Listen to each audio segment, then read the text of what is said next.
I thought it was a tale of two halves. I thought they really played well in the second half.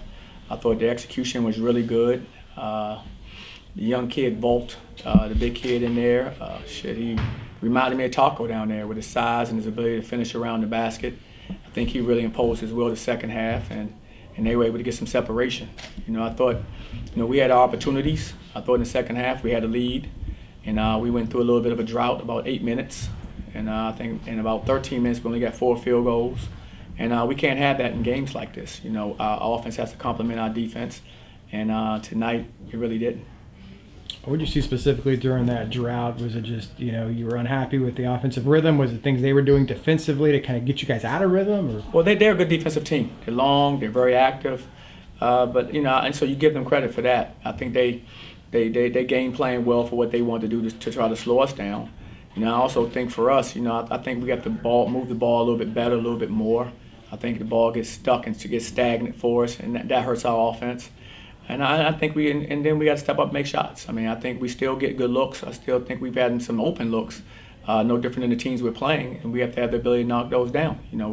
I have a lot of confidence in our guys, and they're capable of it. So it's just a matter of stepping up and knocking them down, when the opportunities present themselves. You pleased defensively overall?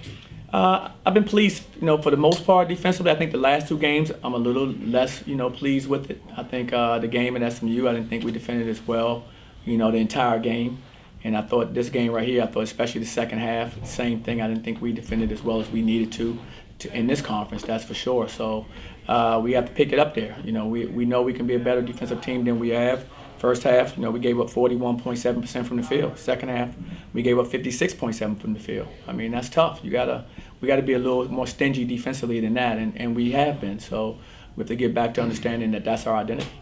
With Vogt, and you knew he'd be a problem. Is that why you went to the bigger lineup today, starting with Colin and Avery? That was part of the reason we went to the bigger lineup. We wanted to, have 2 bigs out there, try to keep Colin out of foul trouble. Figured they were going to Vogt and wanted to try to get him early fouls because he's such a load in the post.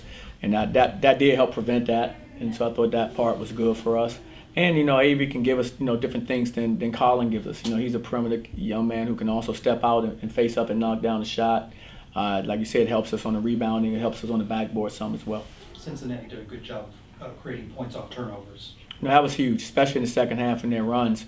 I think the majority of our turnovers came in the second half. We only had 5 at halftime. So, we ended up having, 9 turnovers in the second half. And I want to say probably, I don't know if it says it on here, but I felt a number of them led to run-outs and easier opportunities for them. And so when you're scoring the ball easily like that, that just gives you more confidence, gives you more momentum. And so I think a couple of our turnovers led to easy baskets. But I can definitely think of when Williams had one. I forget there was another one that during a crucial moment that they were able to get, breakaways off of our turnovers. So did it feel in the second half that they had more energy on the glass? They did get more off the rebound. No, I thought they made a good adjustment. I thought in the second half they started really looking to try to go inside more and trying to impose their will there. I thought they tried to put more pressure on the backboard. We know they're really good. They've always been historically a very good offensive rebounding team. So those guys have good habits. They know they're going to go and crash, and they put a lot of pressure on the backboard that way. And but you kind of figured that was going to happen. We told our players to be ready for that in the second half. And, we have to be a little bit stronger in what we do. Going 1 of 9 from long range. Did Cincinnati kind of take away that shot? Were you hoping to get more looks there? We pretty much going to take what the defense gives us. If it's a night where we get 25 threes, I'm okay with that. They're the right threes. If it's a night where we get 9, I'm okay with that as long as it's the right ones. And I thought for the most part, I can't argue with the threes that we took. I thought we had some pretty good looks. I can think of about 3 or 4 of them that I thought our guys had, really good looks. And unfortunately, they just didn't fall. What do you think about the effort on Jaron Cumberland today? He didn't take a shot. I think he took 1 shot in the first half, and didn't really. He only scored 6 points overall, but 7 assists. But overall, what do you think of your effort against him? And I thought we did a great job, on Jared. He's a terrific player. He's a returning player of the year in our conference, and I think he has a new role this year. He's not just a scorer. Before he was really looking to score the ball a lot last year and years past. Now he's more of a facilitator. He will score if need be, but he's looking to run the team. He has some weapons around him, as you can see, and he's utilizing the weapons around him, and I think he scores when he needs to. But I thought our guys, as you mentioned earlier, I think our guys did do a very good job on it from the standpoint of identifying who he was in the scouting report and knowing what they're supposed to do defensively to try to contain him. But you're really not going to stop a young man like him, as I've said before about really good scores. You just want to contain him, try to slow him down, and I thought our guys did a good job. You said you haven't seen a full 40 minutes from this team yet. Are they close? I think we are. I mean, we're right. I mean, we're in every game. We're up or in every game at the 8-minute mark, 12-minute mark. It's usually 1 or 2 possessions up or down. And so when you're right there, man, it's a function of just fighting through that. And some of these guys, the only way they're going to, learn this is it's on-the-job experience. That's what I'm looking at with this team. You have a number of guys who have not been in this position in those roles. And they're having to be the guys that make those plays coming down to close out the game. And there's a learning curve with that. And as tough as it is, it's tough on all of us, as you can tell. But I know that that's the only way you can get through it is to get a little bit better at it each day, learn from the mistake of the game before, tweak that, make the adjustments, and keep moving forward. And then you overcome, because that's all it's about right now is us overcoming those situations. Because every time down the stretch, we're in pretty much the same exact place. We're up this game at halftime. We're in 5 or 6 point game versus SMU, and you can name the other games prior to that. We're right there in the second half. I think 4-point game at SMU with 2 minutes to go. This game right here, probably with 8 minutes to go, so it's probably a 2-possession game maybe. So, we're there. We just got to figure out how to get the timely stops that we need and come down and convert. And that's something that we've been lacking in those closing 8 minutes of a basketball game. At 0-4 in the league, what's the sense of the locker room? Is there frustration amongst the players that you sense? Definitely. I mean, our guys are disappointed. Guys are a little hurt, and we can't have that. We have to keep fighting. We have to understand that it just takes a game or two to kind of get some rhythm and to get into another flow and to change your your trajectory. The only place we can go right now is up. So we have to look at it that way. The only place we can go is up. So what we got to do is find a way to put a really good 40 minutes together and then build off of that. Because once you've learned that formula, you kind of learn what you're supposed to do to kind of close games, to kind of win those games when you have an opportunity to win them. And recently, we've had opportunities. What do you expect from Tulane on Tuesday? It looks like they're one of the most improved teams in the league this year under Ron Hunter. They beat Temple today. Oh, no, they're a good team. I've seen them play a little in scouting other teams. They're playing really hard. They have a number of older players that they brought in, and those kids are playing well. I mean, you look at how they're playing with a lot of confidence.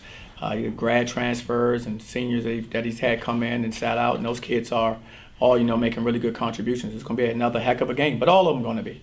We have to be ready for another, hard-fought, contest. You didn't have Drake Fuller today. Do you have any sense if he'd be available on Tuesday? I don't know if he'll be available. He's been kind of, trying to manage what he's going through right now for the last 4 or 5 games, and to his credit, he's been amazing. But it just got to a point where, we couldn't get to that break that we need where we get that 4, 5, 6 days where we're not playing a game where he can kind of keep on recovering, and that's just we hadn't been able to do that. So he's fighting through it. I want to see him get healthy. I think he can really help us, and he has so far. And he was missed tonight. If this was a tournament game, would he have been able to play, or do you think it's more debilitating than that? I'm not sure. I'm sure our trainer will understand that better than me. But based on I think if he could have gone tonight under any circumstance, tournament or this game, he would have went. Mm-hmm. So he couldn't go today. But he is healing, which is good. It's nothing that's a severe injury that will be debilitating or harmful to his career or anything like that. He just needs to just recover from it. Is it a groin injury? Yes. So what's your big takeaway from today that you can work with the athletes and coach them up going into the next game? Well, there are a lot of moments in the game where I thought we played some really good basketball. I think I can show those, and we'll talk about those. And then I'm talk about, as I mentioned before, the first half. I think it's important to note, when you're up 6 and you have very good possessions, you can extend the lead like that. So instead, when we're in that position, and we've been in that position several times, and that's what our guys got to learn, it's just not about the last 8 minutes of the game. That's why I say 40 minutes of basketball. There are periods there where we had a chance to extend our lead when we had momentum, and we may have taken an ill-advised shot. We may have forced an ill-advised drive. Now all of a sudden, instead of you extending this lead to 10, 11, now you come down because it's a bad shot or a bad opportunity. They come down and they score 2 times in a row.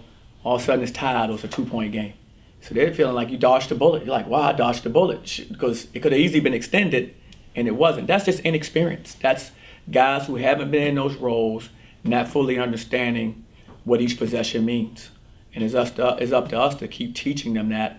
And it's a process of learning that. It's not something that, oh, I got it now. I mean, because every game presents a little different challenge, where one game is because of some bad threes, another game is because of some forced drives, another game is because of some turnovers.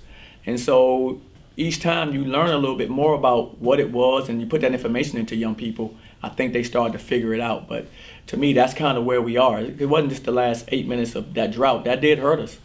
But when you have a chance to extend the lead in the first half, you should extend it. You shouldn't settle for, some ill-advised possessions. And that's something that we have to mature and grow in. Frustrating for you, or you're taking it in stride as a teacher? Oh no, I'm frustrated.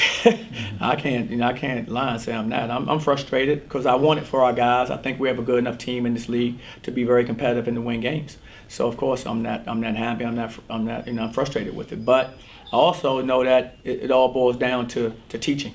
I don't think if I was okay with it, I should be in this profession. You know what I mean? I think, I should be taking it hard. We have high standards in this program. The guys that came before these young men and put us in a great position of where we are as a team and as a program, and we want to uphold that. We want to have that. We want to have that standard of excellence and be consistent. We don't want dips in that, and so we have to find a way to get this thing turned around. Anything else? Thank you. Appreciate it. All right, guys. Thank you, Coach. Take care.